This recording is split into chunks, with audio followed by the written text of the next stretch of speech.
Parte 4. Das esperanças e consolações. Capítulo 1. Das penas e gozos terrestres.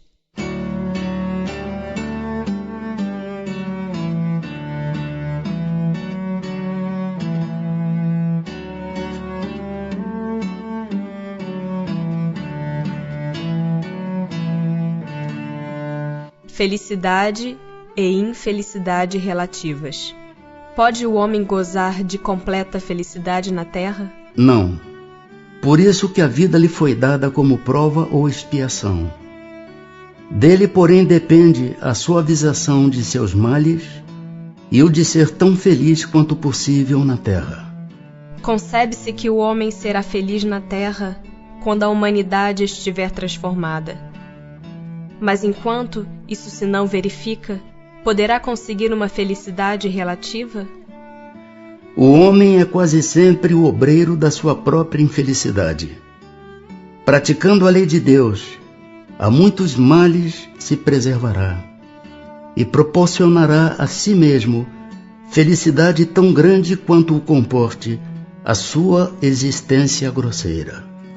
A felicidade terrestre é relativa à posição de cada um. O que basta para a felicidade de um constitui a desgraça de outro. Haverá, contudo, alguma soma de felicidade comum a todos os homens? Com relação à vida material, é a posse do necessário. Com relação à vida moral, a consciência tranquila e a fé no futuro. O que para um é supérfluo, não representará para outro o necessário e reciprocamente de acordo com as posições respectivas? Sim, conformemente às vossas ideias materiais, aos vossos preconceitos, à vossa ambição e às vossas ridículas extravagâncias, a que o futuro fará justiça. Quando compreenderdes a verdade, não há dúvida de que aquele que tinha 50.000 libras de renda, vendo-se reduzido a só ter 10.000, se considera muito desgraçado por não mais poder fazer a mesma figura, conservar o que chama a sua posição, ter cavalos, lacaios, satisfazer a todas as paixões, e etc. Acredita que lhe falta o necessário, mas francamente, achas que seja digno de lástima quando ao seu lado muitos há, morrendo de fome e frio, sem um abrigo onde repousem a cabeça? O homem criterioso, a fim de ser feliz, olha sempre para baixo e não para cima, a não ser para elevar sua alma ao infinito. Há males que independem da maneira de proceder do homem e que atingem mesmo os mais justos. Nenhum meio terá ele de os evitar? Deve resignar-se e sofrê-los sem murmurar, se quer progredir.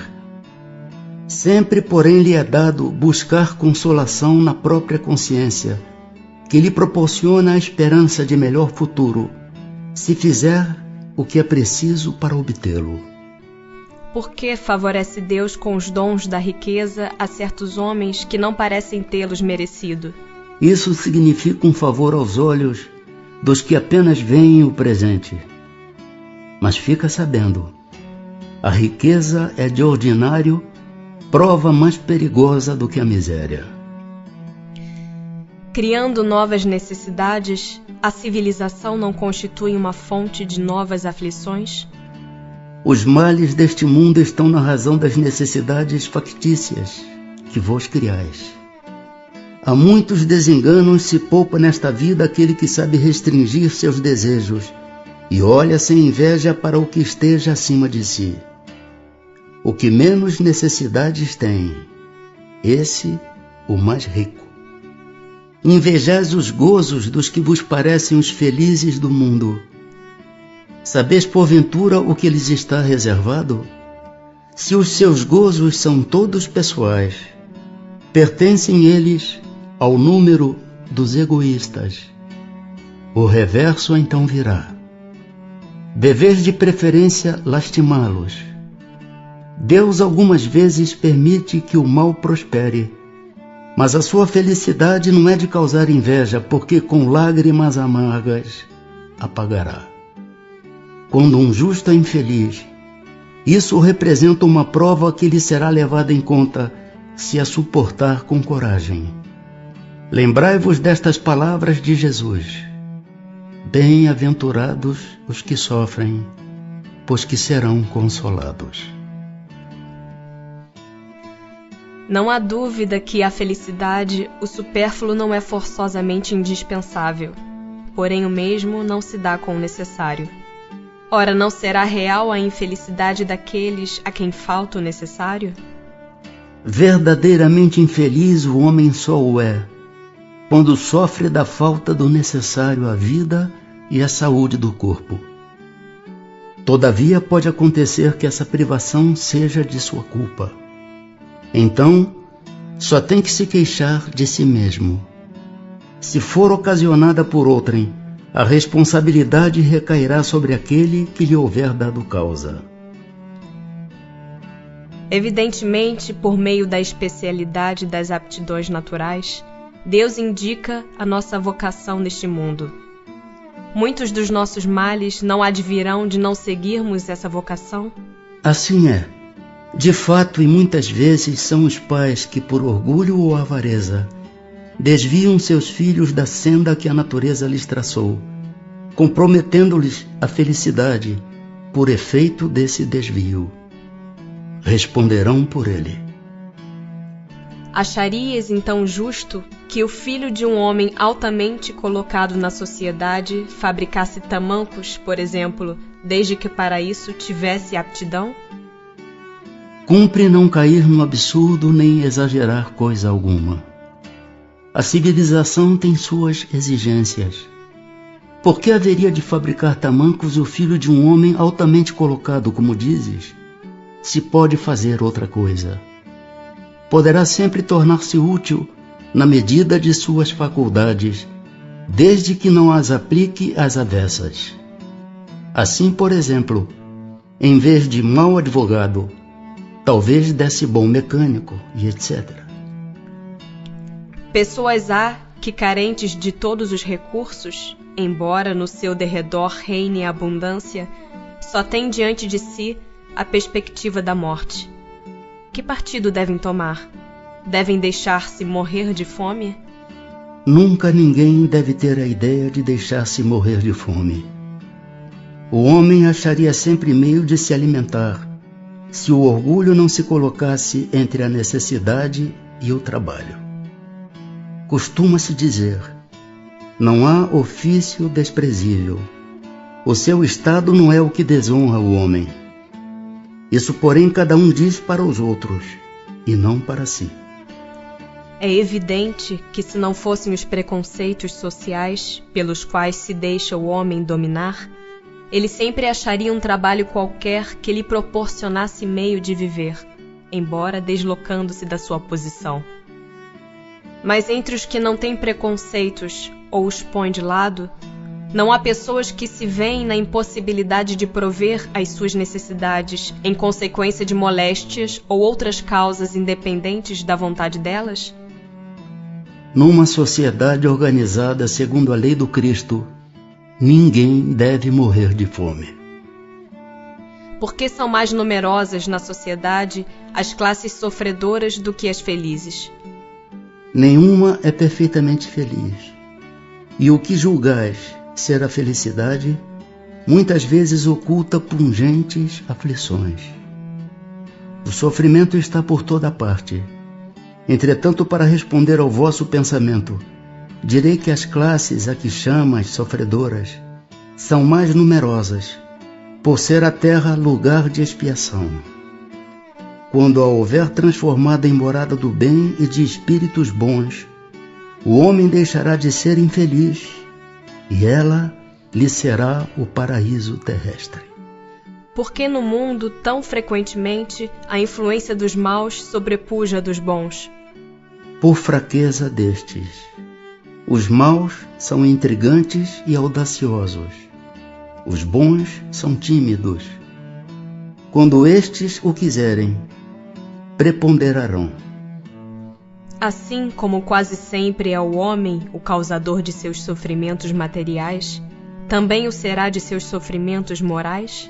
Mais ainda, porque os sofrimentos materiais algumas vezes independem da vontade, mas o orgulho ferido, a ambição frustrada, a ansiedade da avareza, a inveja, o ciúme, todas as paixões, numa palavra, são torturas da alma. A inveja e o ciúme.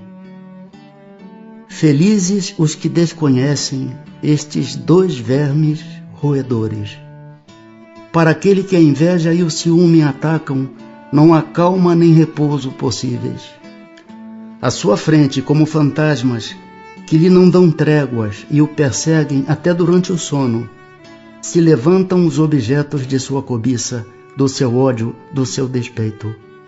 O invejoso e o ciumento vivem ardendo em contínua febre. Será essa uma situação desejável? E não compreendeis que com as suas paixões o homem cria para si mesmo suplícios voluntários, tornando-se-lhe a terra verdadeiro inferno? Perda dos entes queridos. A perda dos entes que nos são caros não constitui para nós legítima causa de dor, tanto mais legítima quanto é irreparável e alheia da nossa vontade? Essa causa de dor atinge assim o rico como o pobre. Representa uma prova ou expiação, e comum é a lei. Tendes, porém, uma consolação em poderdes comunicar-vos com os vossos amigos, pelos meios que vos estão ao alcance, enquanto não dispondes de outros mais diretos e mais acessíveis aos vossos sentidos. Que se deve pensar da opinião dos que consideram profanação as comunicações com além-túmulo? Não pode haver nisso profanação, quando haja recolhimento e quando a evocação seja praticada respeitosa e convenientemente. A prova de que assim é, tendes no fato de que os espíritos que vos consagram afeição acodem com prazer ao vosso chamado. Sentem-se felizes por vos lembrardes deles e por se comunicarem convosco. Haveria profanação se isso fosse feito levianamente. Como é que as dores inconsoláveis dos que sobrevivem se refletem nos espíritos que as causam? O espírito é sensível à lembrança e às saudades dos que lhe eram caros na terra. Mas uma dor incessante e desesperada o toca penosamente, porque nessa dor excessiva ele vê falta de fé no futuro e de confiança em Deus. E por consequência, um obstáculo ao adiantamento dos que o choram, e talvez a sua reunião com estes. Decepções, ingratidão, afeições destruídas. Para o homem de coração, as decepções oriundas da ingratidão e da fragilidade dos laços da amizade não são também uma fonte de amarguras? São. Porém, deveis lastimar os ingratos e os infiéis. Serão muito mais infelizes do que vós. A ingratidão é filha do egoísmo, e o egoísta topará mais tarde com corações insensíveis, como o seu próprio o foi. Lembrai-vos de todos os que hão feito mais bem do que vós, que valeram muito mais do que vós, e que tiveram por paga a ingratidão. Lembrai-vos de que o próprio Jesus foi, quando no mundo, injuriado e menosprezado, tratado de velhaco e impostor, e não vos admireis de que o mesmo vos suceda. Seja o bem que houverdes feito a vossa recompensa na terra, e não atenteis no que dizem os que hão recebido os vossos benefícios. A ingratidão é uma prova para a vossa perseverança na prática do bem. Ser-vos-á levada em conta, e os que vos forem ingratos serão tanto mais punidos, quanto maior lhes tenha sido a ingratidão. As decepções oriundas da ingratidão não serão de molde a endurecer o coração e a fechá-lo à sensibilidade? Fora um erro, porquanto o homem de coração, como dizes, se sente sempre feliz pelo bem que faz.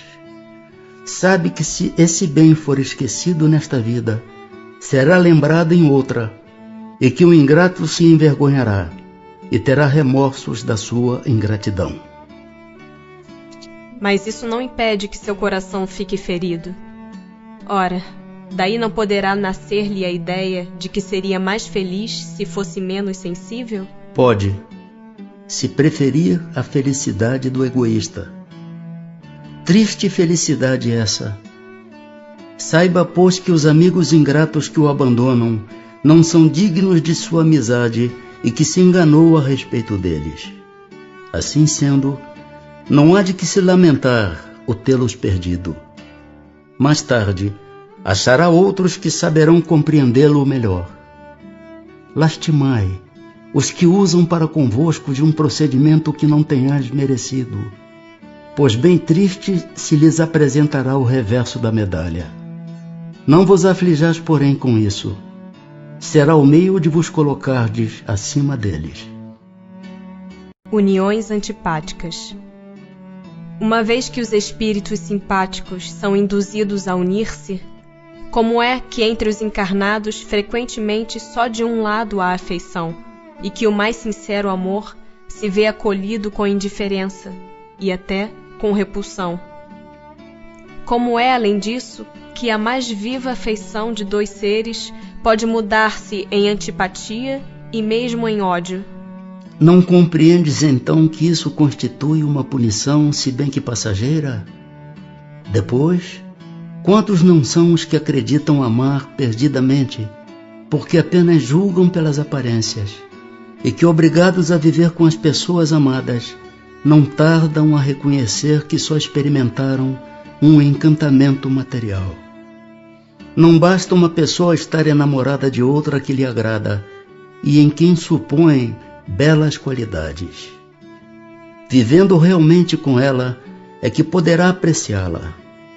Tanto assim que em muitas uniões, que a princípio parecem destinadas a nunca ser simpáticas, acabam os que as constituíram, depois de se haverem estudado bem e de bem se conhecerem, por votar-se reciprocamente duradouro e terno amor, porque assente na estima. Cumpre não se esqueça de que é o espírito quem ama e não o corpo, de sorte que, dissipada a ilusão material, o espírito vê a realidade. Duas espécies há de afeição, a do corpo e a da alma, acontecendo com frequência tomar-se uma pela outra. Quando pura e simpática, a afeição da alma é duradoura, efêmera a do corpo.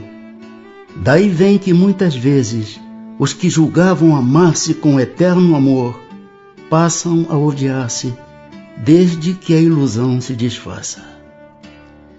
Não constitui igualmente fonte de dissabores, tanto mais amargos quanto envenenam toda a existência, a falta de simpatia entre seres destinados a viver juntos? Amaríssimos, com efeito. Essa, porém, é uma das infelicidades de que sois, as mais das vezes, a causa principal. Em primeiro lugar, o erro é das vossas leis. Julgas, porventura, que Deus vos constrange a permanecer junto dos que vos desagradam? Depois, nessas uniões, ordinariamente buscais a satisfação do orgulho e da ambição, mais do que a ventura de uma afeição mútua. Sofreis, então, as consequências dos vossos prejuízos.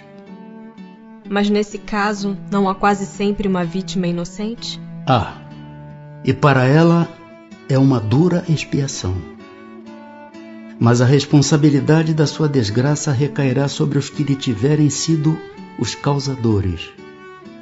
Se a luz da verdade já lhe houver penetrado a alma, em sua fé no futuro ele buscará consolação. Todavia, À medida que os preconceitos se enfraquecerem, as causas dessas desgraças íntimas também desaparecerão. Temor da morte. Para muitas pessoas, o temor da morte é uma causa de perplexidade. De onde lhes vem esse temor, tendo elas diante de si o futuro? Falece-lhes fundamento para semelhante temor. Mas que queres? Se procuram persuadi-las, quando crianças, de que há um inferno e um paraíso, e que mais certo é irem para o inferno, visto que também lhes disseram que o que está na natureza constitui pecado mortal para a alma? Sucede então que, tornadas adultas, essas pessoas, se algum juízo têm, não podem admitir tal coisa e se fazem ateias ou materialistas. São assim levadas a crer que, além da vida presente, nada mais há. Quanto aos que persistiram nas suas crenças da infância, esses temem aquele fogo eterno que os queimará sem os consumir. Ao justo nenhum temor inspira a morte, porque com a fé tem ele a certeza do futuro. A esperança fala o contar com uma vida melhor, e a caridade, a cuja lei obedece, lhe dá a segurança de que no mundo para onde terá de ir, nenhum ser encontrará cujo olhar lhe seja de temer. Pessoas não haverá que achem um tanto banais esses conselhos para ser-se feliz na terra, que neles vejam o que chamam lugares comuns, sediças verdades, e que digam que, afinal, o segredo para ser-se feliz consiste em saber cada um suportar a sua desgraça?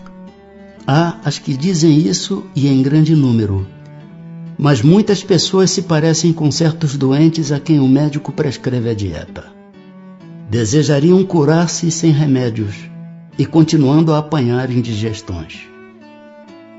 Desgosto da vida. Suicídio. De onde nasce o desgosto da vida que, sem motivos plausíveis, se apodera de certos indivíduos?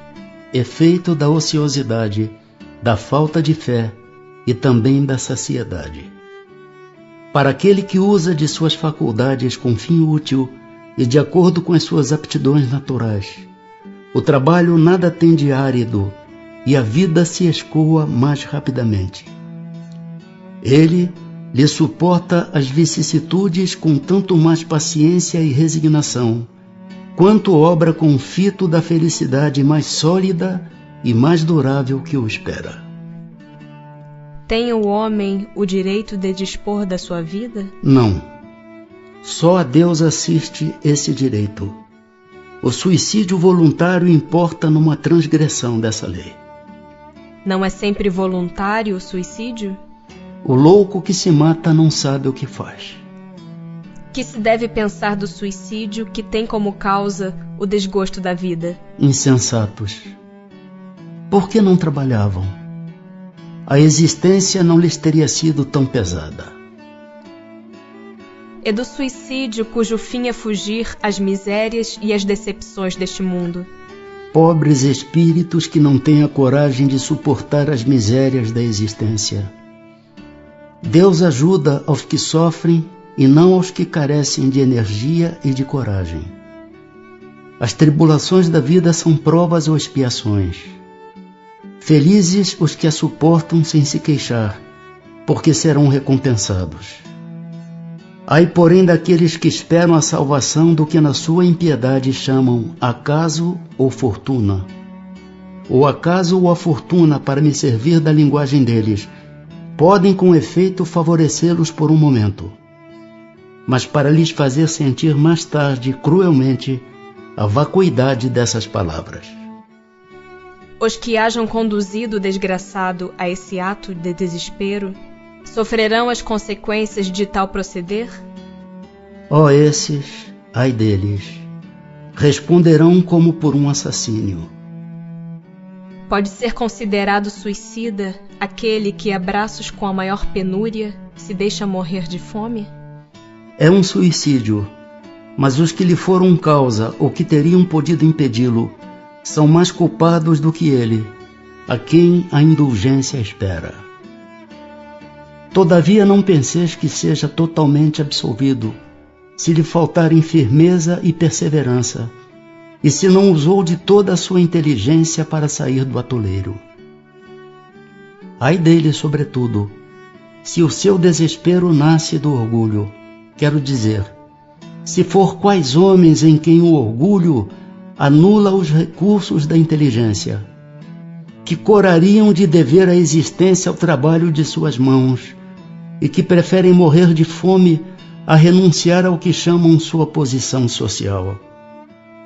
Não haverá 1000 vezes mais grandeza e dignidade em lutar contra a adversidade, em afrontar a crítica de um mundo fútil e egoísta que só tem boa vontade para com aqueles a quem nada falta e que vos volta as costas assim que precisais dele? Sacrificar a vida à consideração desse mundo é estultícia, porquanto ele a isso nenhum apreço dá. É tão reprovável como o que tem por causa o desespero, o suicídio daquele que procura escapar à vergonha de uma ação má? O suicídio não apaga a falta. Ao contrário, em vez de uma, haverá 2. Quando se teve a coragem de praticar o mal, é preciso ter-se a de lhe sofrer as consequências. Deus que julga, pode, conforme a causa, abrandar os rigores de sua justiça. Será desculpável o suicídio quando tenha por fim impedir que a vergonha caia sobre os filhos ou sobre a família? O que assim procede não faz bem. Mas como pensa que o faz? Deus lhe leva isso em conta, pois que é uma expiação que ele se impõe a si mesmo. A intenção lhe atenua a falta. Entretanto, nem por isso deixa de haver falta. Demais, eliminai da vossa sociedade os abusos e os preconceitos, e deixará de haver essa forma de suicídio. Que pensar daquele que se mata na esperança de chegar mais depressa a uma vida melhor? Outra loucura, que faça o bem, e mais certo estará de lá chegar, pois matando-se retarda a sua entrada no mundo melhor, e terá que pedir-lhe seja permitido voltar para concluir a vida a que pôs termo sob o influxo de uma ideia falsa. Uma falta, seja qual for, jamais abre a ninguém o santuário dos eleitos. Não é às vezes meritório o sacrifício da vida quando aquele que o faz visa salvar a de outrem ou ser útil aos seus semelhantes? Isso é sublime conforme a intenção, e em tal caso o sacrifício da vida não constitui suicídio. Mas Deus se opõe a todo sacrifício inútil e não o pode ver de bom grado se tem o orgulho a manchá-lo. Só o desinteresse torna meritório o sacrifício, e não raro quem o faz guarda oculto um pensamento que lhe diminui o valor aos olhos de Deus. Comete suicídio o homem que perece vítima de paixões que ele sabia lhe haviam de apressar o fim, porém, a que já não podia resistir por havê-las o hábito mudado em verdadeiras necessidades físicas? É um suicídio moral. Não percebes que nesse caso o homem é duplamente culpado? Há nele então falta de coragem e bestialidade, acrescidas do esquecimento de Deus. Será mais ou menos culpado do que o que tira a si mesmo a vida por desespero? É mais culpado, porque tem tempo de refletir sobre o seu suicídio. Naquele que o faz instantaneamente há muitas vezes uma espécie de desvairamento que alguma coisa tem da loucura. O outro será muito mais punido, por isso que as penas são proporcionadas sempre à consciência que o culpado tem das faltas que comete. Quando uma pessoa vê diante de si um fim inevitável e horrível, será culpada se abreviar de alguns instantes os seus sofrimentos, apressando voluntariamente sua morte? É sempre culpado aquele que não aguarda o termo que Deus lhe marcou para a existência. E quem poderá estar certo de que, malgrado as aparências, esse termo tenha chegado? de que um socorro inesperado não venha no último momento. Concebe-se que nas circunstâncias ordinárias o suicídio seja condenável. Mas estamos figurando o caso em que a morte é inevitável, em que a vida só é encurtada de alguns instantes. É sempre uma falta de resignação e de submissão à vontade do Criador. Quais, nesse caso, as consequências de tal ato? Uma expiação proporcionada, como sempre, à gravidade da falta, de acordo com as circunstâncias. Será condenável uma imprudência que compromete a vida sem necessidade? Não há culpabilidade em não havendo intenção ou consciência perfeita da prática do mal. Podem ser consideradas suicidas e sofrem as consequências de um suicídio as mulheres que em certos países se queimam voluntariamente sobre os corpos dos maridos? Obedecem a um preconceito, e muitas vezes mais à força do que por vontade. Julgam cumprir um dever, e esse não é o caráter do suicídio. Encontram desculpa na nulidade moral que as caracteriza em a sua maioria e na ignorância em que se acham. Esses usos bárbaros e estúpidos desaparecem com o advento da civilização. Alcançam o fim objetivado aqueles que, não podendo conformar-se com a perda de pessoas que lhes eram caras, se matam na esperança de ir juntar-se-lhes? Muito diverso do que esperam é o resultado que colhem.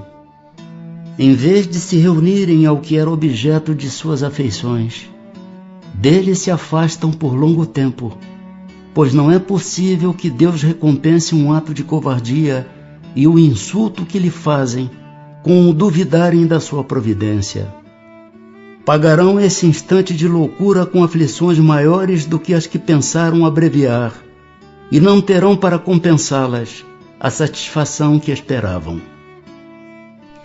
Quais, em geral, com relação ao estado do espírito, as consequências do suicídio? Muito diversas são as consequências do suicídio, não apenas determinadas, e em todos os casos correspondem sempre às causas que o produziram. Há, porém, uma consequência a que o suicida não pode escapar. É o desapontamento. Mas a sorte não é a mesma para todos. Depende das circunstâncias. Alguns expiam a falta imediatamente, outros em nova existência, que será pior do que aquela cujo curso interromperam.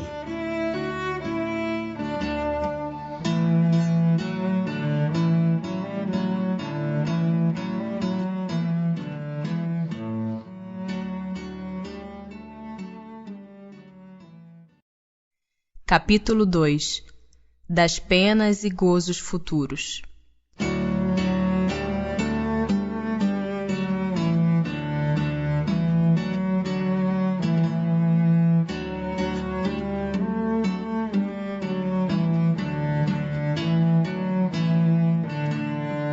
O nada, vida futura.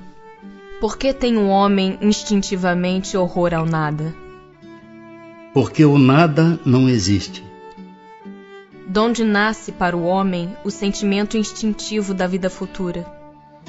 Já temos dito, antes de encarnar o espírito conhecia todas essas coisas, e a alma conserva vaga lembrança do que sabe e do que viu no estado espiritual. Intuição das penas e gozos futuros. Donde se origina a crença com que deparamos entre todos os povos na existência de penas e recompensas por vindouras? É sempre a mesma coisa. Pressentimento da realidade trazida ao homem pelo espírito nele encarnado.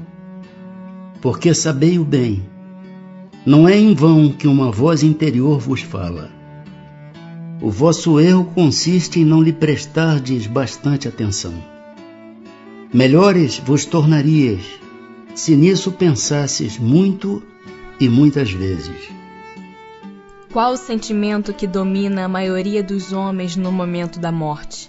A dúvida, o temor ou a esperança? A dúvida nos céticos empedernidos, o temor nos culpados, a esperança nos homens de bem. Como pode haver céticos, uma vez que a alma traz ao homem o sentimento das coisas espirituais? Eles são em número muito menor do que se julga. Muitos se fazem de espíritos fortes durante a vida, somente por orgulho. No momento da morte, porém, deixam de ser tão fanfarrões. Intervenção de Deus nas penas e recompensas. Com cada homem, pessoalmente, Deus se ocupa? Não é Ele muito grande e nós muito pequeninos para que cada indivíduo, em particular, tenha a seus olhos alguma importância? Deus se ocupa com todos os seres que criou, por mais pequeninos que sejam. Nada para sua bondade é destituído de valor. Mas será necessário que Deus atente em cada um dos nossos atos para nos recompensar ou punir? Esses atos não são, na sua maioria, insignificantes para Ele? Deus tem suas leis a regerem todas as vossas ações. Se as violais, vossa é a culpa. Indubitavelmente, quando um homem comete um excesso qualquer, Deus não profere contra ele um julgamento, dizendo-lhe, por exemplo, foste guloso, vou punir-te. Ele traçou um limite. As enfermidades e muitas vezes a morte são a consequência dos excessos. Eis aí a punição. É o resultado da infração da lei. Assim, em tudo. Natureza das penas e gozos futuros. Tem alguma coisa de material as penas e gozos da alma depois da morte? Não podem ser materiais, assim o diz o bom senso, pois que a alma não é matéria. Nada tem de carnal essas penas e esses gozos. Entretanto, são 1000 vezes mais vivos do que os que experimentais na terra, porque o espírito, uma vez liberto, é mais impressionável. Então, já a matéria não lhe embota as sensações. Porque das penas e gozos da vida futura faz o homem, às vezes, tão grosseira e absurda ideia? Inteligência que ainda não se desenvolveu bastante. Compreende a criança as coisas como o adulto? Isso, ao demais, depende também do que se lhe ensinou. Aí é que há necessidade de uma reforma. Muitíssimo incompleta é a vossa linguagem para exprimir o que está fora de vós. Teve-se então que recorrer a comparações, e tomastes como realidade as imagens e figuras que serviram para essas comparações. À medida, porém, que o homem se instrui, melhor vai compreendendo o que a sua linguagem não pode exprimir. Em que consiste a felicidade dos bons espíritos? Em conhecerem todas as coisas, em não sentirem ódio, nem ciúme, nem inveja, nem ambição, nem qualquer das paixões que ocasionam a desgraça dos homens. O amor que os une lhes é fonte de suprema felicidade. Não experimentam as necessidades, nem os sofrimentos, nem as angústias da vida material. São felizes pelo bem que fazem. Contudo, a felicidade dos espíritos é proporcional à elevação de cada um. Somente os puros espíritos gozam, é exato, da felicidade suprema, mas nem todos os outros são infelizes. Entre os maus e os perfeitos, há uma infinidade de graus em que os gozos são relativos ao estado moral. Os que já estão bastante adiantados compreendem a ventura dos que os precederam e aspiram a alcançá-la. Mas esta aspiração lhes constitui uma causa de emulação, não de ciúme. Sabem que deles depende o consegui-la, e para a conseguirem trabalham. Porém, com a calma da consciência tranquila e ditosos se consideram, por não terem que sofrer o que sofrem os maus. Citais, entre as condições da felicidade dos bons espíritos, a ausência das necessidades materiais. Mas a satisfação dessas necessidades não representa para o homem uma fonte de gozos? Sim, gozo do animal. Quando não podes satisfazer a essas necessidades, passas por uma tortura. Que se deve entender quando é dito que os espíritos puros se acham reunidos no seio de Deus e ocupados em lhe entoar louvores. É uma alegoria indicativa da inteligência que eles têm das perfeições de Deus, porque o veem e compreendem, mas que, como muitas outras, não se deve tomar ao pé da letra. Tudo em a natureza, desde o grão de areia, canta, isto é, proclama o poder, a sabedoria e a bondade de Deus. Não creias, todavia, que os espíritos bem-aventurados estejam em contemplação por toda a eternidade. Seria uma bem-aventurança estúpida e monótona. Fora, além disso, a felicidade do egoísta, porquanto a existência deles seria uma inutilidade sem termo. Estão isentos das tribulações da vida corpórea. Já é um gozo. Depois, como dissemos, conhecem e sabem todas as coisas. Dão útil emprego à inteligência que adquiriram, auxiliando os progressos dos outros espíritos. Essa a sua ocupação, que ao mesmo tempo é um gozo. Em que consistem os sofrimentos dos espíritos inferiores? São tão variados como as causas que os determinam e proporcionados ao grau de inferioridade, como os gozos o são ao de superioridade. Podem resumir-se assim: invejarem o que lhes falta para ser felizes e não obterem, verem a felicidade e não na poderem alcançar, pesar, ciúme, raiva, desespero, motivados pelo que os impede de ser ditosos, remorsos, ansiedade moral indefinível.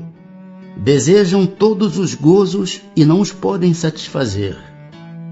Eis o que os tortura. É sempre boa a influência que os espíritos exercem uns sobre os outros?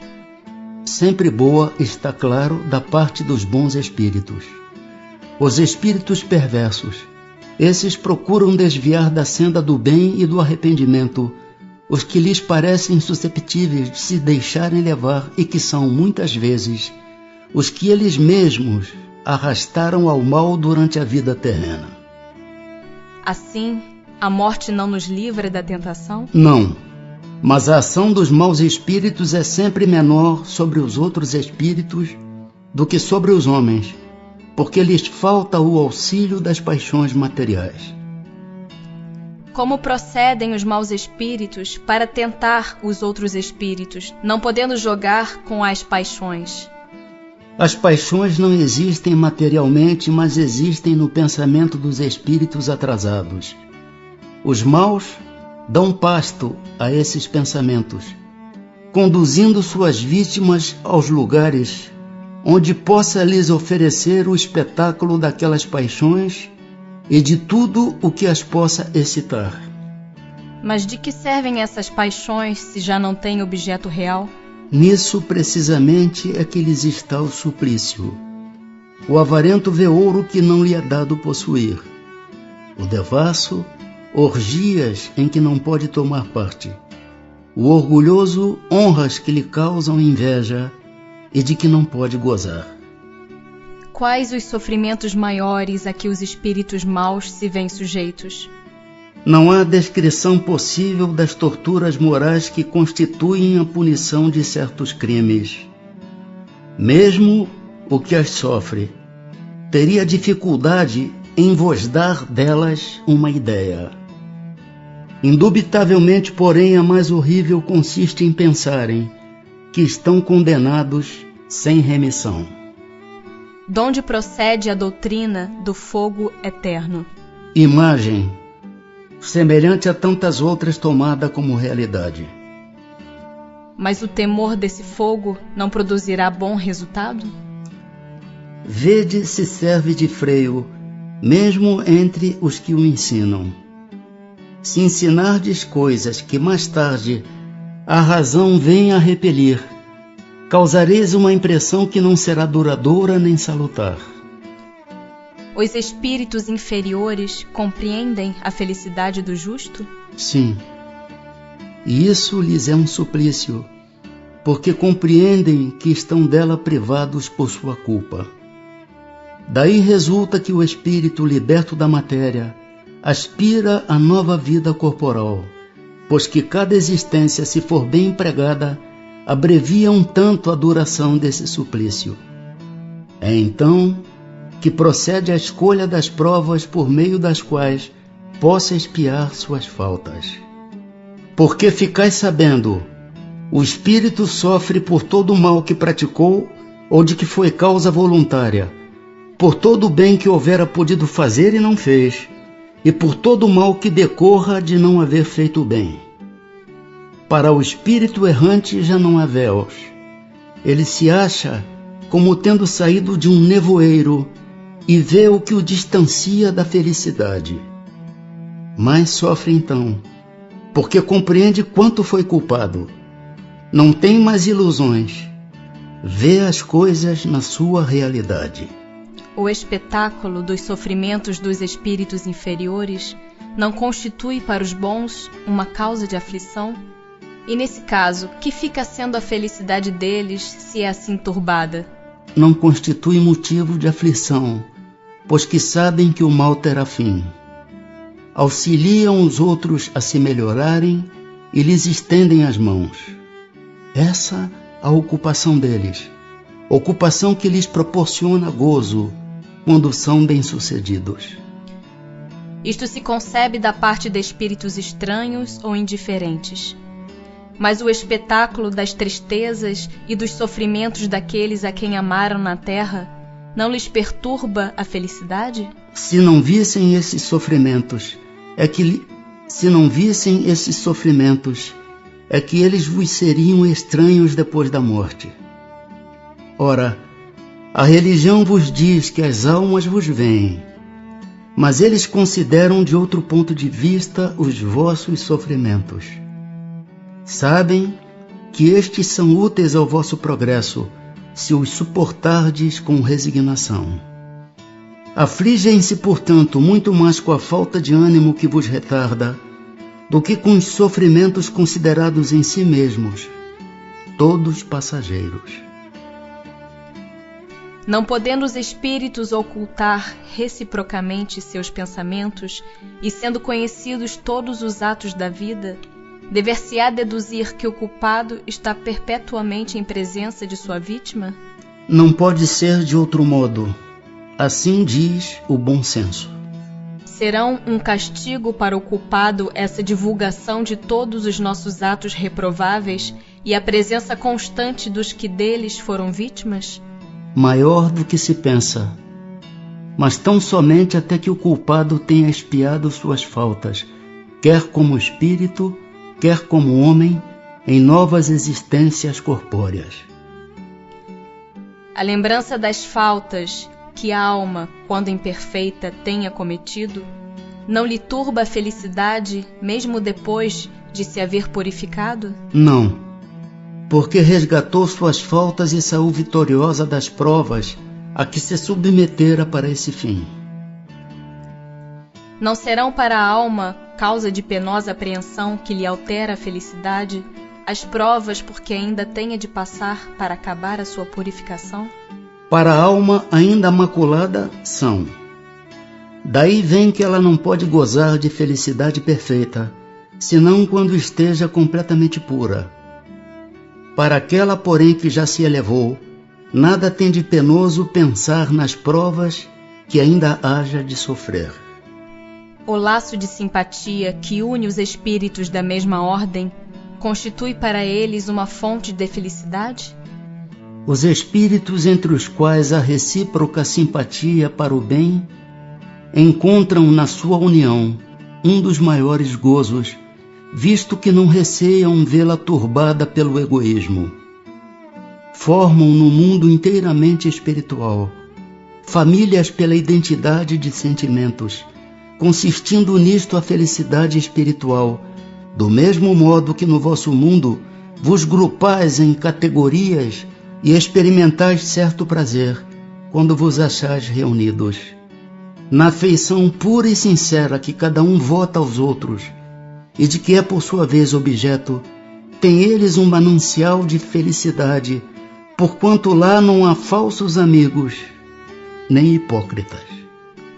Com relação ao estado futuro do espírito, haverá diferença entre um que em vida teme a morte e outro que a encara com indiferença e mesmo com alegria? Muito grande pode ser a diferença. Entretanto, apaga-se com frequência em face das causas determinantes desse temor ou desse desejo. Quer a tema, quer a deseje, pode o homem ser propelido por sentimentos muito diversos, e são estes sentimentos que influem no estado do espírito.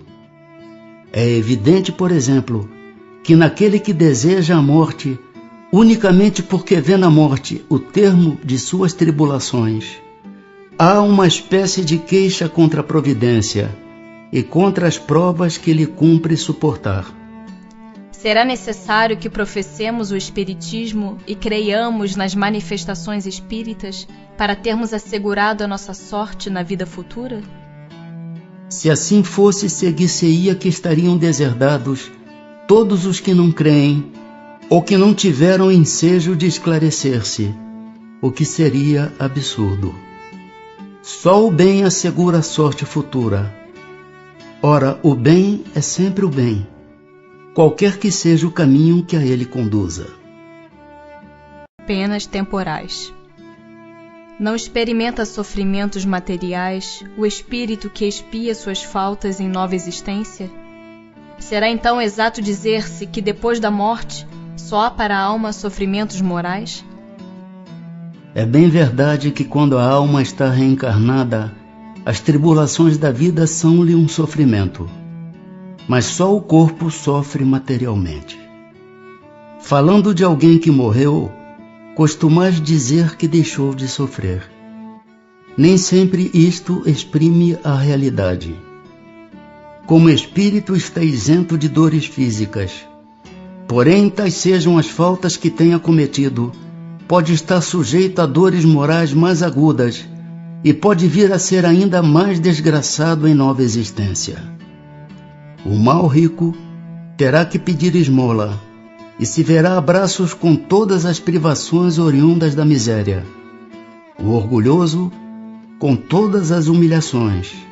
O que abusa de sua autoridade e trata com desprezo e dureza os seus subordinados, se verá forçado a obedecer a um superior mais ríspido do que ele o foi.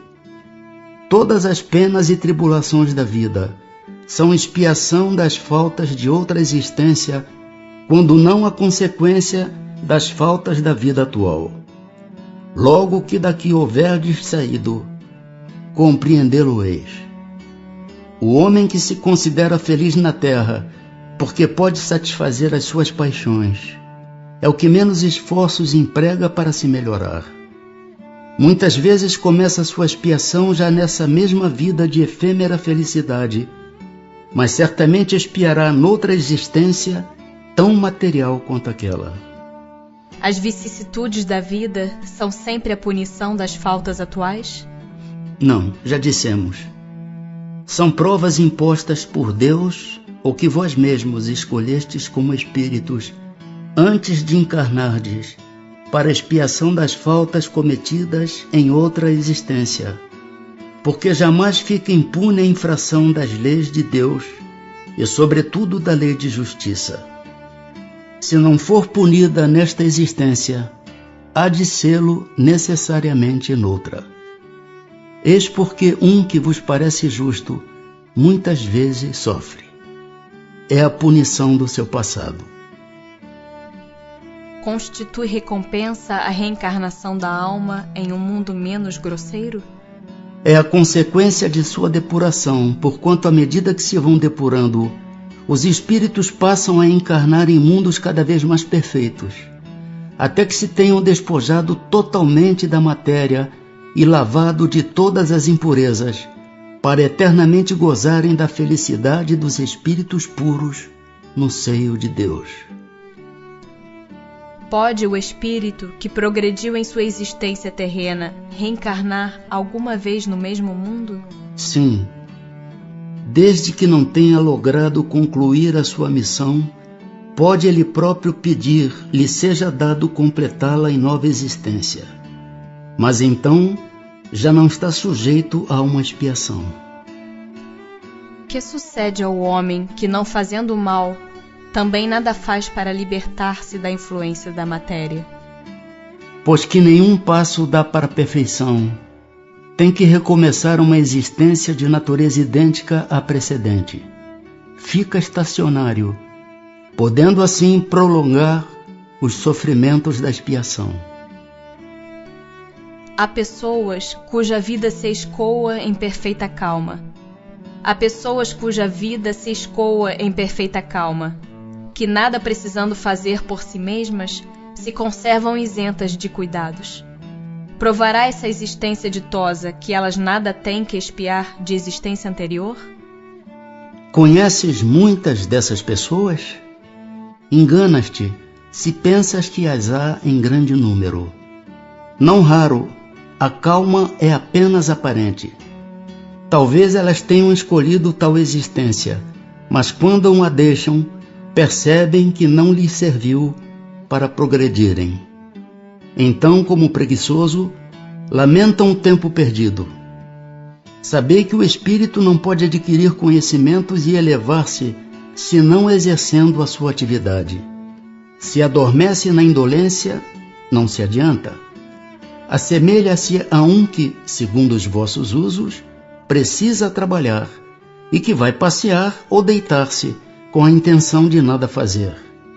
Sabei também que cada um terá que dar contas da inutilidade voluntária da sua existência, inutilidade sempre fatal à felicidade futura. Para cada um, o total dessa felicidade futura corresponde à soma do bem que tenha feito, estando da infelicidade na proporção do mal que haja praticado e daqueles a quem haja desgraçado. Pessoas há que, se bem não sejam positivamente mais, tornam infelizes pelos seus caracteres todos os que as cercam. Que consequências lhes advirão disso? Inquestionavelmente essas pessoas não são boas.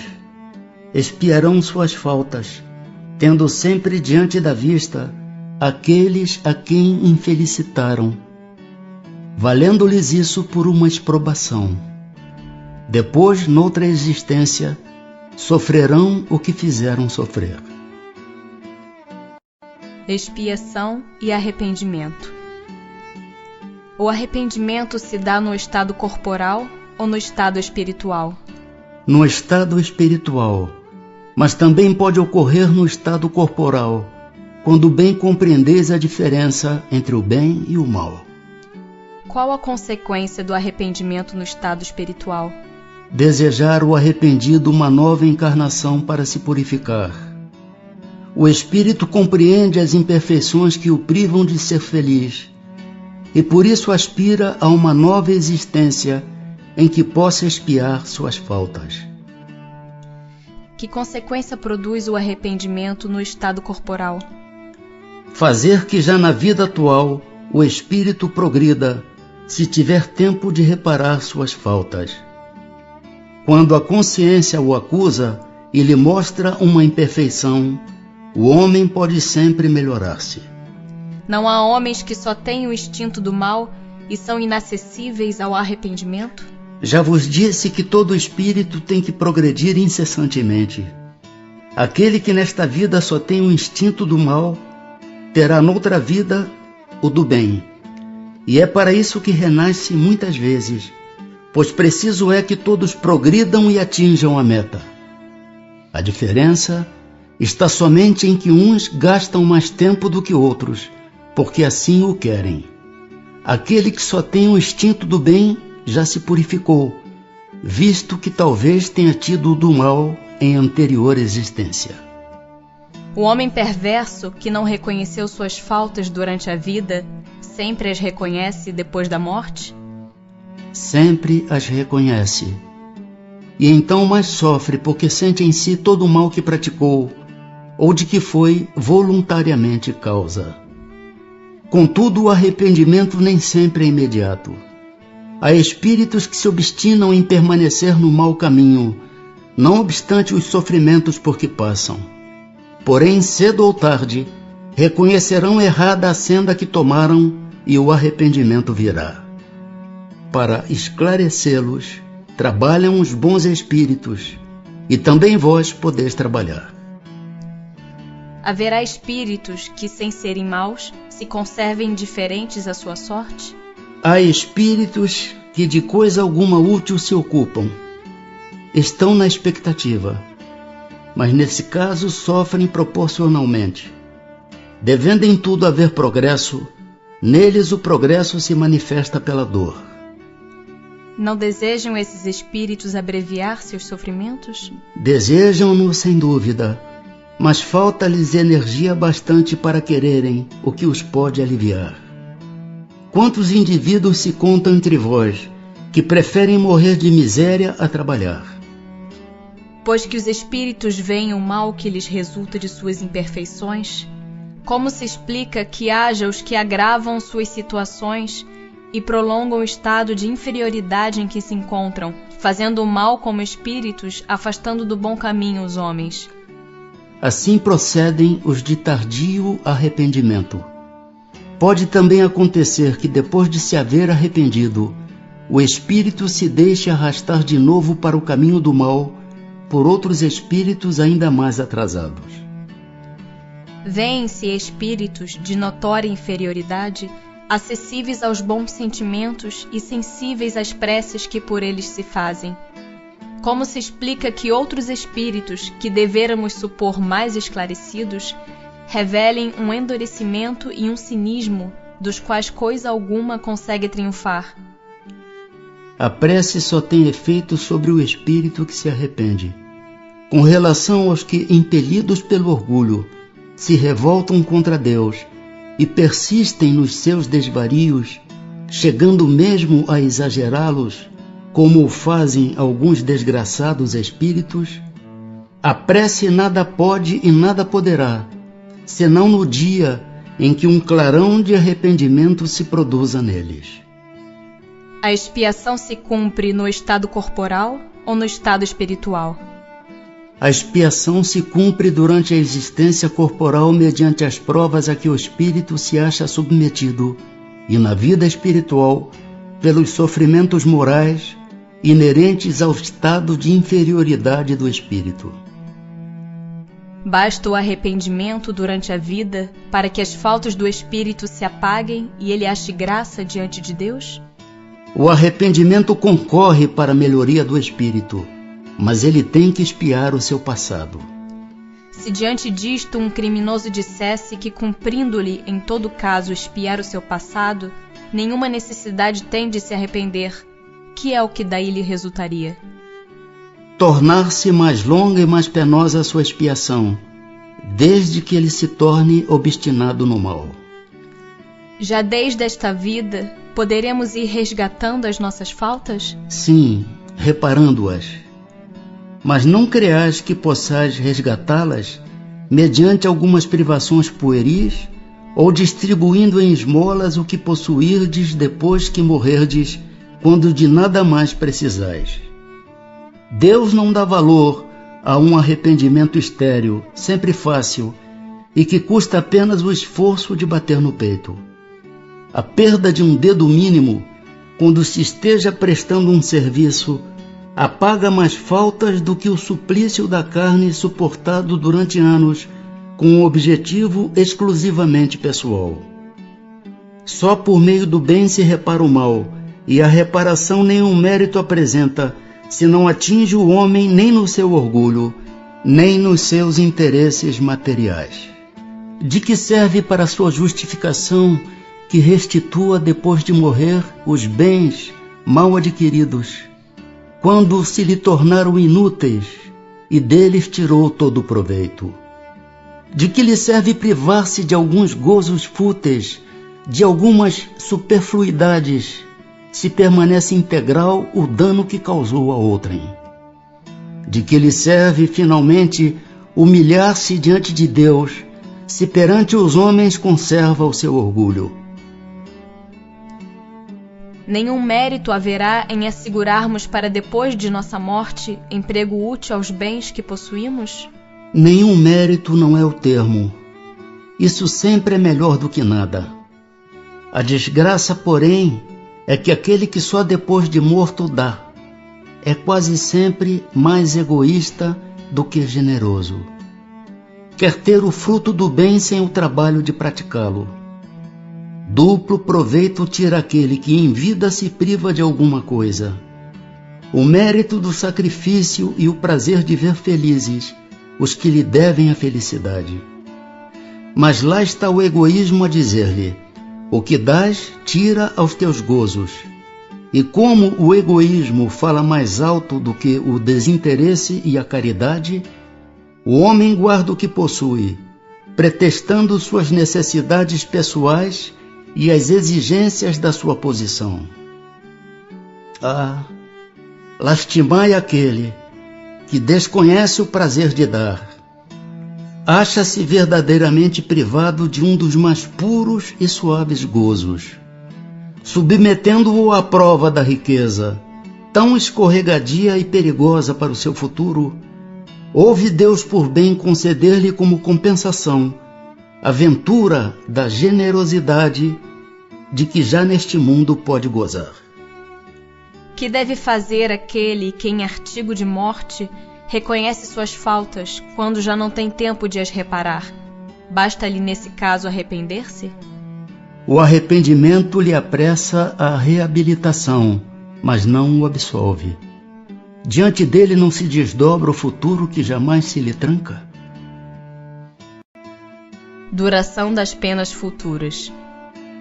É arbitrária ou sujeita a uma lei qualquer a duração dos sofrimentos do culpado na vida futura? Deus nunca obra caprichosamente, e tudo no universo se rege por leis em que a sua sabedoria e a sua bondade se revelam. Em que se baseia a duração dos sofrimentos do culpado? No tempo necessário a que se melhore, sendo o estado de sofrimento ou de felicidade proporcionada ao grau de purificação do espírito. A duração e a natureza de seus sofrimentos dependem do tempo que ele gaste em melhorar-se. À medida que progride e que os sentimentos se lhe depuram, seus sofrimentos diminuem e mudam de natureza. São Luís. Ao espírito sofredor, o tempo se afigura tão ou menos longo do que quando estava vivo? Parece-lhe mais longo. Para ele não existe o sono. Só para os espíritos que já chegaram a certo grau de purificação, o tempo, por assim dizer, se apaga diante do infinito. Poderão durar eternamente os sofrimentos do espírito? Poderiam, se ele pudesse ser eternamente mau, isto é, se jamais se arrependesse e melhorasse, sofreria eternamente. Mas Deus não criou seres tendo por destino permanecerem votados perpetuamente ao mal. Apenas os criou a todos, simples e ignorantes, tendo todos, no entanto, que progredir em tempo mais ou menos longo, conforme decorrer da vontade de cada um. Mais ou menos tardia pode ser a vontade, do mesmo modo que a crianças mais ou menos precoces, porém cedo ou tarde ela aparece por efeito da irresistível necessidade que o espírito sente de sair do estado de inferioridade e de se tornar feliz.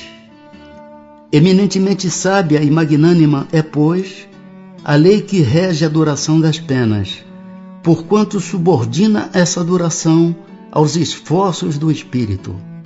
Jamais o priva do seu livre arbítrio. Se deste faz ele mau uso, sofre as consequências. São Luís. Haverá espíritos que nunca se arrependem? Há os de arrependimento muito tardio, porém pretender-se que nunca se melhorarão, fora negar a lei do progresso e dizer que a criança não pode tornar-se homem. São Luís. Depende sempre da vontade do espírito a duração das penas? Algumas não haverá que lhes sejam impostas por tempo determinado? Sim, ao espírito podem ser impostas penas por determinado tempo. Mas Deus, que só quer o bem de suas criaturas, acolhe sempre o arrependimento e infrutífero jamais fica o desejo que o espírito manifeste de se melhorar. São Luís. Assim, as penas impostas jamais o são por toda a eternidade? Interrogai o vosso bom senso, a vossa razão, e perguntai-lhes se uma condenação perpétua motivada por alguns momentos de erro não seria a negação da bondade de Deus, que é com efeito a duração da vida, ainda quando de 100 anos em face da eternidade. Eternidade. Compreendeis bem esta palavra? Sofrimentos, torturas sem fim, sem esperanças, por causa de algumas faltas. O vosso juízo não repele semelhante ideia?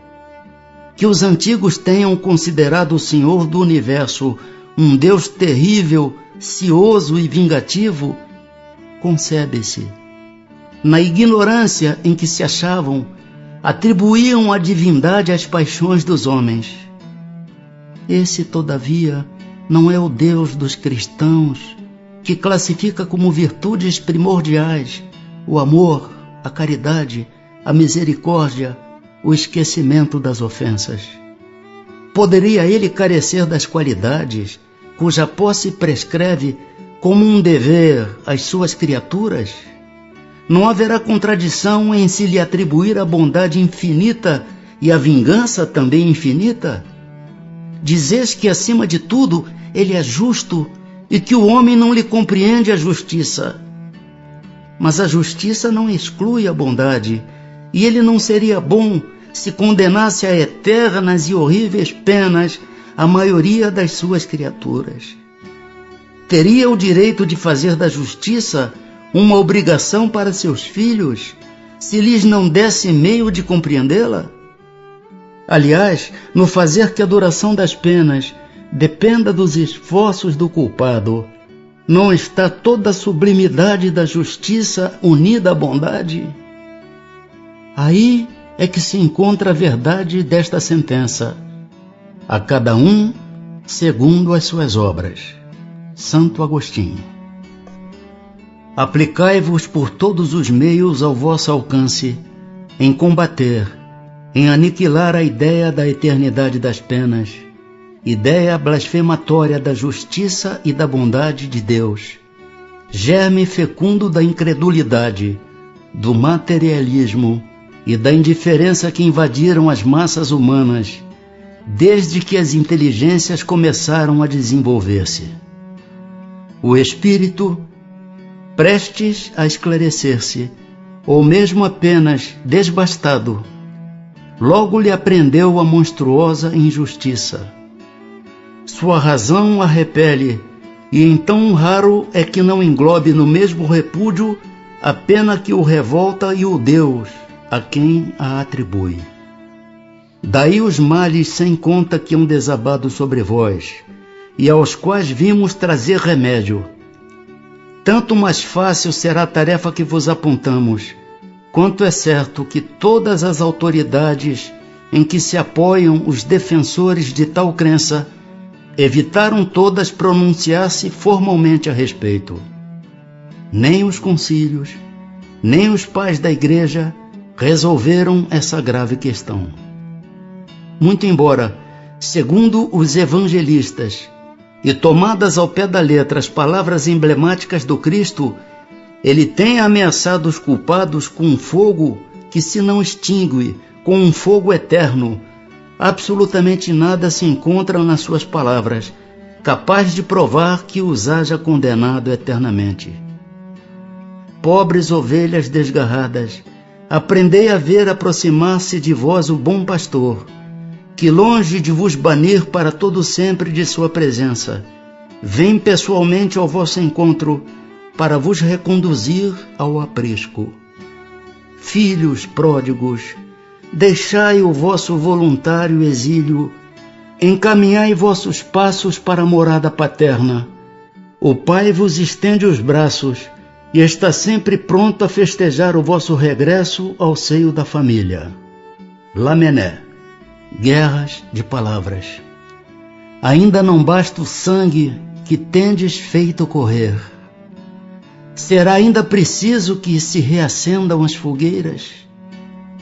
Discutem sobre palavras, eternidade das penas, eternidade dos castigos.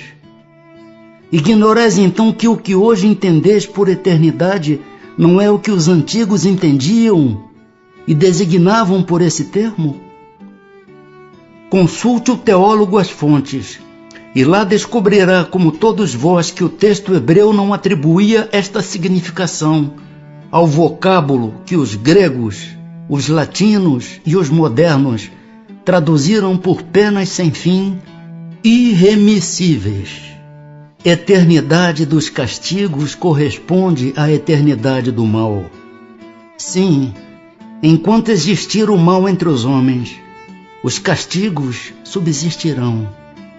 Importa que os textos sagrados se interpretem no sentido relativo. A eternidade das penas é, pois, relativa e não absoluta. Chegue o dia em que todos os homens, pelo arrependimento, se revistam da túnica da inocência, e desde esse dia deixará de haver gemidos e ranger de dentes. Limitada tendes, é certo, a vossa razão humana, porém, tal como a tendes, ela é uma dádiva de Deus, e com o auxílio dessa razão, nenhum homem de boa fé haverá que, de outra forma, compreenda a eternidade dos castigos. Pois que fora necessário admitir-se por eterno o mal. Somente Deus é eterno, e não poderia ter criado o mal eterno. Do contrário, forçoso seria tirar-se-lhe o mais magnífico dos seus atributos, o soberano poder, porquanto não é soberanamente poderoso aquele que cria um elemento destruidor de suas obras. Porque não é soberanamente poderoso aquele que cria um elemento destruidor de suas obras. Humanidade, não mergulhes mais os teus tristes olhares nas profundezas da terra, procurando aí os castigos. Chora, espera, espia e refugia-te na ideia de um Deus intrinsecamente bom, absolutamente poderoso, essencialmente justo. Platão. Gravitar para a unidade divina, eis o fim da humanidade. Para atingi-lo, 3 coisas são necessárias: a justiça, o amor e a ciência. 3 coisas lhe são opostas e contrárias: a ignorância, o ódio e a injustiça. Pois bem, digo-vos em verdade que mentis a estes princípios fundamentais, comprometendo a ideia de Deus, exagerando-lhe a severidade. Duplamente a comprometeis, deixando que no espírito da criatura penetre a suposição de que há nela mais clemência, mais virtude, amor e verdadeira justiça do que atribuís ao ser infinito. Destruís mesmo a ideia do inferno, tornando-o ridículo e inadmissível às vossas crenças, como o é aos vossos corações o horrendo espetáculo das execuções, das fogueiras e das torturas da Idade Média. Pois que, quando banida se acha para sempre das leis humanas a era das cegas represálias, é que esperais mantê-la no ideal? Oh, crede-me, irmãos, em Deus e em Jesus Cristo, crede-me. Ou vos resignais a deixar que pereçam nas vossas mãos todos os vossos dogmas, de preferência a que se modifiquem, ou então vivificai-os, abrindo-os aos benfazejos eflúvios que os bons, neste momento, derramam neles. A ideia do inferno, com as suas fornalhas ardentes, com as suas caldeiras a ferver, pôde ser tolerada, isto é, perdoável, num século de ferro. Porém, no século XIX, não passa de vão fantasma, próprio quando muito para amedrontar criancinhas, e em que estas, crescendo um pouco, logo deixam de crer. Se permanecerem nessa mitologia aterradora, engendrareis a incredulidade, mãe de toda a desorganização social. Tremo, entrevendo toda uma ordem social abalada e a ruir sobre os seus fundamentos por falta de sanção penal. Homens de fé ardente e viva, vanguardeiros do dia da luz, mãos à obra, não para manter fábulas que envelheceram e se desacreditaram, mas para reavivar, revivificar a verdadeira sanção penal, sob formas condizentes com os vossos costumes, os vossos sentimentos e as luzes da vossa época. Quem é com efeito o culpado? É aquele que por um desvio, por um falso movimento da alma, se afasta do objetivo da criação, que consiste no culto harmonioso do belo, do bem, idealizados pelo arquétipo humano, pelo homem-Deus, por Jesus Cristo. Que é o castigo? A consequência natural derivada desse falso movimento, uma certa soma de dores necessária a desgostá-lo da sua deformidade, pela experimentação do sofrimento. O castigo é o aguilhão que estimula a alma, pela amargura, a se dobrar sobre si mesma e a buscar o porto de salvação. O castigo só tem por fim a reabilitação, a redenção. Querê-lo eterno por uma falta não eterna é negar-lhe toda a razão de ser. Oh, em verdade vos digo, cessai de pôr em paralelo na sua eternidade o bem, essência do Criador, com o mal, essência da criatura. Fora criar uma penalidade injustificável. Afirmai ao contrário o abrandamento gradual dos castigos e das penas pelas transmigrações, e consagrareis a unidade divina, tendo unidos o sentimento e a razão. Paulo, apóstolo. Ressurreição da carne. O dogma da ressurreição da carne será a consagração da reencarnação ensinada pelos Espíritos? Como quererias que fosse de outro modo?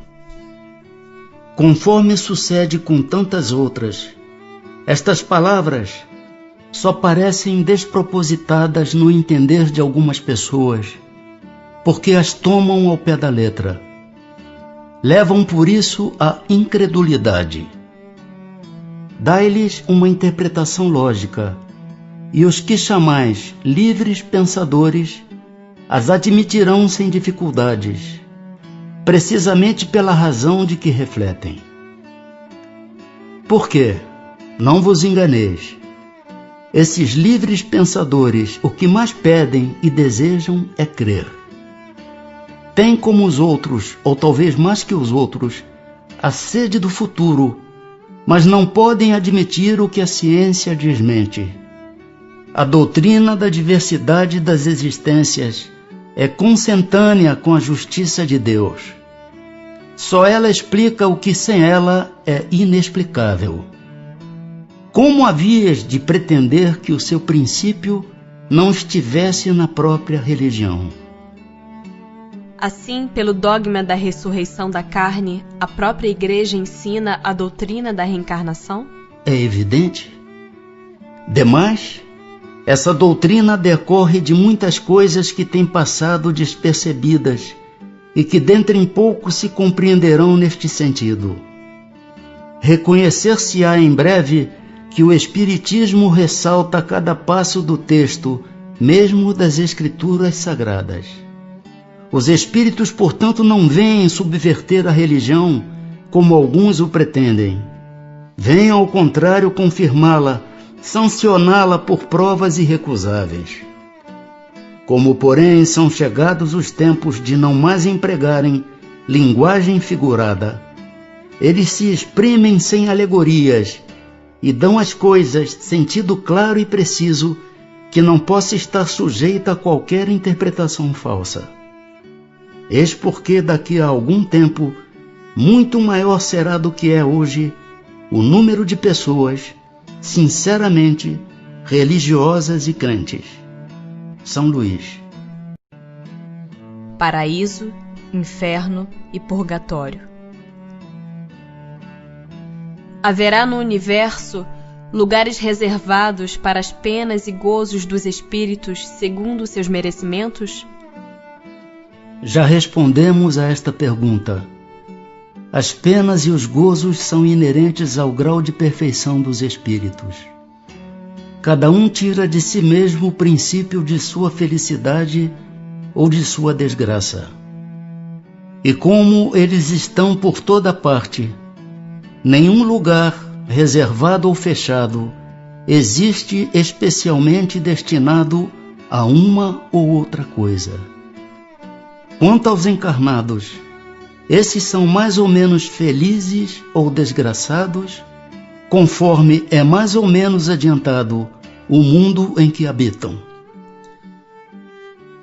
De acordo então com o que vindes de dizer, o inferno e o paraíso não existem, tais como o homem os imagina? São simples alegorias. Por toda parte há espíritos ditosos e inditosos. Entretanto, conforme também já dissemos, os espíritos de uma mesma ordem se reúnem por simpatia, mas podem reunir-se onde queiram, quando são perfeitos. Que se deve entender por purgatório? Dores físicas e morais, o tempo da expiação. Quase sempre na terra é que fazeis o vosso purgatório, e que Deus vos obriga a expiar as vossas faltas. Como se explica que espíritos, cuja superioridade se revela na linguagem de que usam, tenham respondido a pessoas muito sérias a respeito do inferno e do purgatório, de conformidade com as ideias correntes? É que falam uma linguagem que possa ser compreendida pelas pessoas que os interrogam. Quando estas se mostram imbuídas de certas ideias, eles evitam chocá-las muito bruscamente, a fim de não lhes ferir as convicções. Se um espírito dissesse a um muçulmano, sem precauções oratórias, que Maomé não foi profeta, seria muito mal acolhido. Concebe-se que assim procedam os espíritos que nos querem instruir.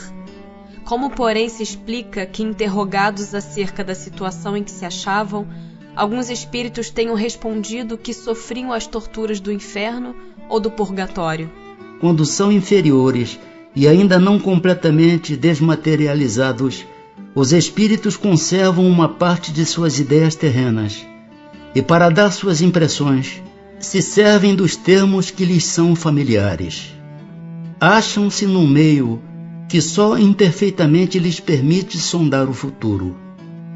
Essa a causa de alguns espíritos errantes ou recém-desencarnados falarem como o fariam se estivessem encarnados.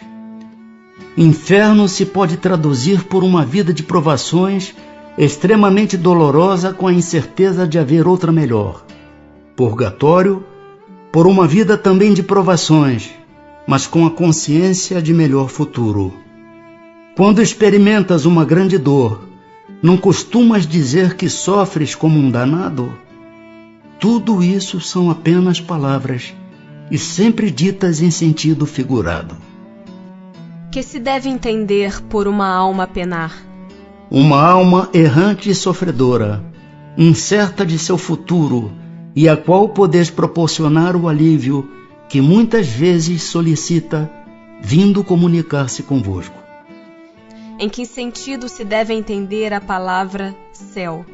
Julgas que seja um lugar como os campos elíseos dos antigos, onde todos os bons espíritos estão promiscuamente aglomerados, sem outra preocupação que a de gozar pela eternidade toda de uma felicidade passiva? Não.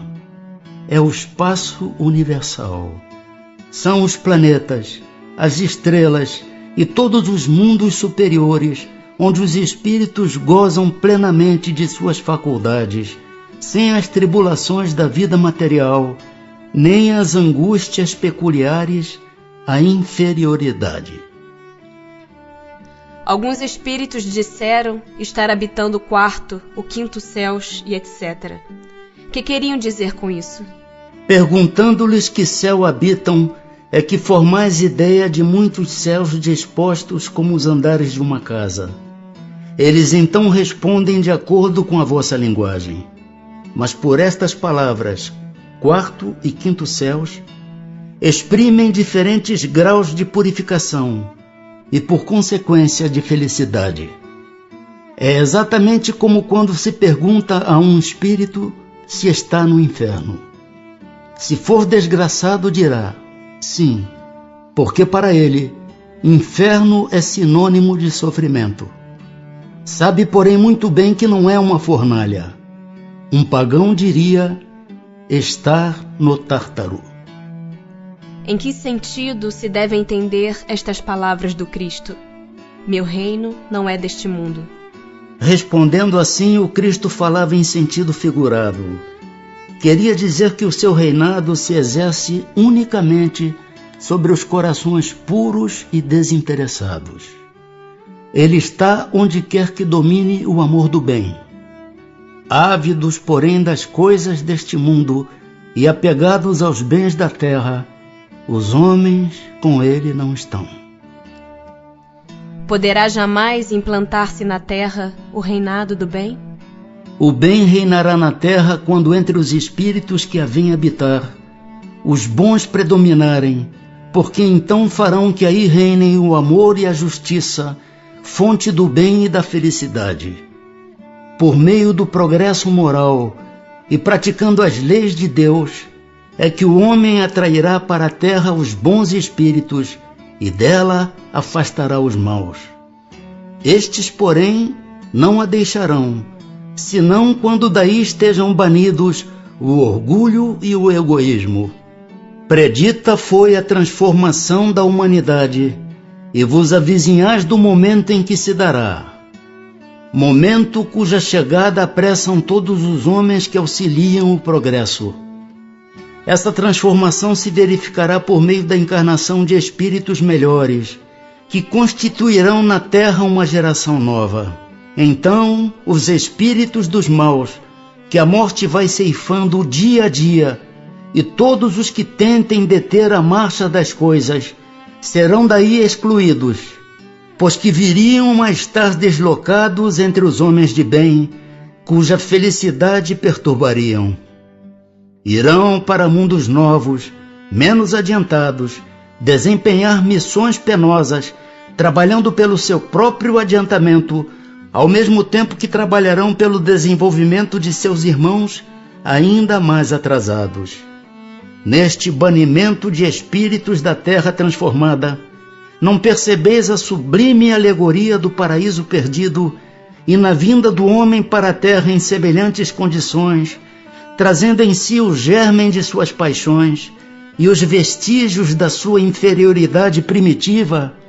Não descobris a não menos sublime alegoria do pecado original? Considerado deste ponto de vista, o pecado original se prende à natureza ainda imperfeita do homem, que assim só é responsável por si mesmo, pelas suas próprias faltas e não pelas faltas de seus pais. Todos vós, homens de fé e de boa vontade, trabalhai, portanto, com ânimo e zelo na grande obra da regeneração, que colhereis pelo cêntuplo o grão que houverdes semeado. Ai dos que fecham os olhos à luz, preparam para si mesmos longos séculos de trevas e decepções. Ai dos que fazem dos bens deste mundo a fonte de todas as suas alegrias. Terão que sofrer privações muito mais numerosas do que os gozos de que desfrutaram. Ai, sobretudo, dos egoístas, não acharão quem os ajude a carregar o fardo de suas misérias. São Luís, paz em Cristo.